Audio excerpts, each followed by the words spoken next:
अस्सलामुअलैकुम dear students, आज आप एक्सरसाइज 4.2 की टाइप नंबर 3 जो है वो अजीज़ बच्चों डिस्कस करेंगे। इस टाइप के अंडर जो क्वेश्चंस बेटे आपकी एक्सरसाइज के आ रहे हैं वो क्वेश्चन नंबर 14 से लेकर क्वेश्चन नंबर 17 तक हैं और एग्जांपल्स जो हैं वो 3 और 4 है। तो इस टाइप को बेटे एक्सपोनेंशियल इक्वेशंस बोला जाता है और एक्सपोनेंशियल इक्वेशंस की पहले डेफिनेशन देख लें। The equations in which the variable occurs in exponent, यानी ऐसी इक्वेशंस जिनमें आपका जो वेरिएबल होता है वो पार के तौर पे नज़र आ रहा हो, उसको बेटे जैसे आप एग्जांपल में भी देख भी रहे हैं कि बेस आपकी 2 है और वेरिएबल एक्स एक्सपोनेंट के तौर पे आपको नज़र आ रहा है। तो 2 raised to x equal to 32 ये एक एक्सपोनेंशियल इक्वेशन की एग्जांपल है।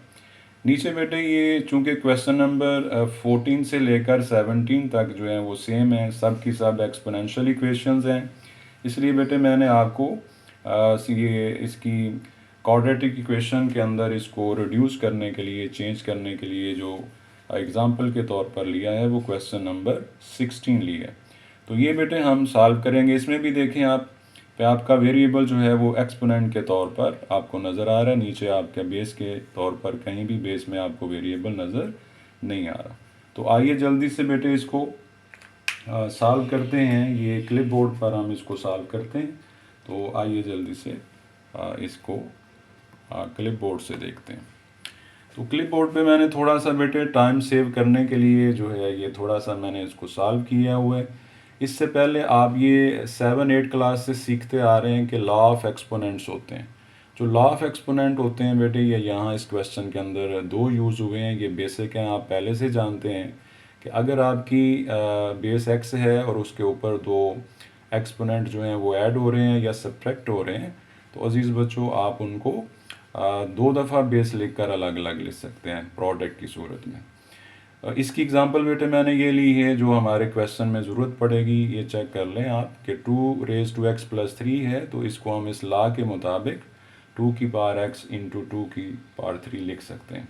दूसरा जो इस क्वेश्चन में बेटे लॉ ऑफ एक्सपोनेंट यूज़ होगा वो ये है कि अगर पहले से वेरिएबल की पावर मौजूद है फिर ऊपर पावर आ गई है तो पावर पावर से मल्टीप्लाई होगी, या पहले से एक्सपोनेंट मौजूद है फिर ऊपर एक्सपोनेंट है तो एक्सपोनेंट एक्सपोनेंट से मल्टीप्लाई होता है। इसके लिए मैंने ये दो एग्जांपल्स बेटे ली हैं, इनको आप देख सकते हैं कि पहले आपकी पावर 2 है फिर ऊपर आप देख रहे हैं कि पावर x है, तो पावर पावर से मल्टीप्लाई हो जाएगी।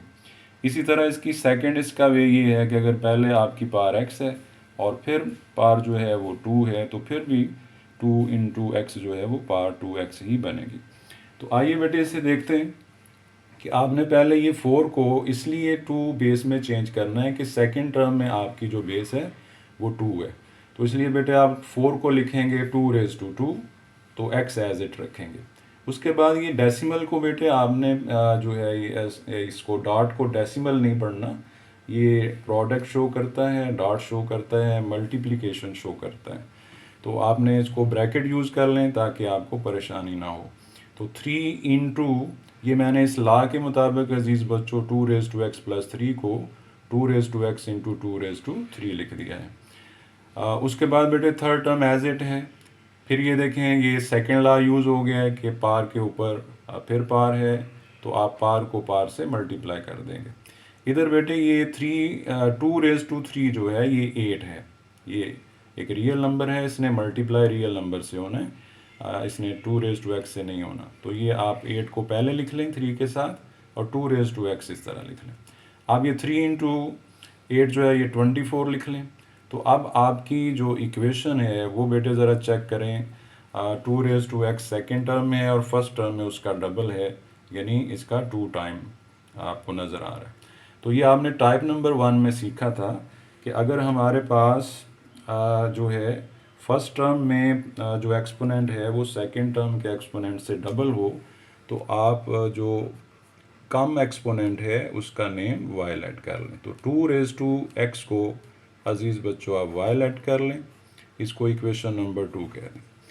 तो अगर आप स्केयरिंग करते हैं दोनों तरफ तो 2 raised to x raised to 2 और इधर अजीज़ बच्चों वाई स्केयर लिखेंगे आप।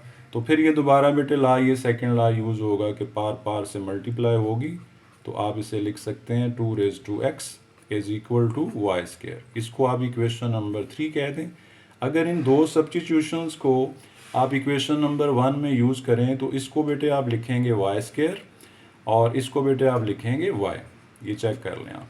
तो आपकी इक्वेशन नंबर 1 क्या बन जाएगी? Therefore equation number 1 becomes, equation number 1 आपकी बनेगी अजीज़ बच्चों Y square -24 Y plus 128 is equal to 0। तो ये बेटे देखें क्वाड्रेटिक इक्वेशन में रिड्यूस हो गई है।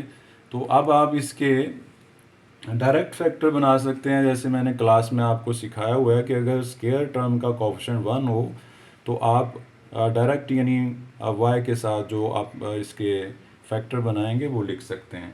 तो इसके फैक्टर अजीज़ बच्चों जो डायरेक्ट आ रहे हैं, अगर आप माइनस के 16 ले लें और माइनस के 8 ले लें तो मल्टीप्लाई करें तो ये ऐड करें तो ये -24 आ रहा है, और अगर बेटे आप मल्टीप्लाई करें इनको तो ये प्लस 128 आ रहे हैं।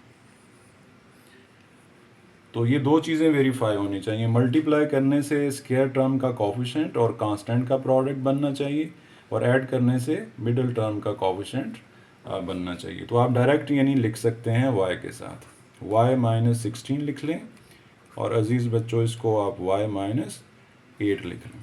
अगर आपने जस्टिफाई करना हो कि मेरे ये फैक्टर जो हैं ये ठीक हैं, तो आप इनका जल्दी से प्रोडक्ट भी कर सकते हैं। यानी इस तरह से आप इनका प्रोडक्ट भी जल्दी से कर सकते हैं, यानी ऐसे चेक कर सकते हैं।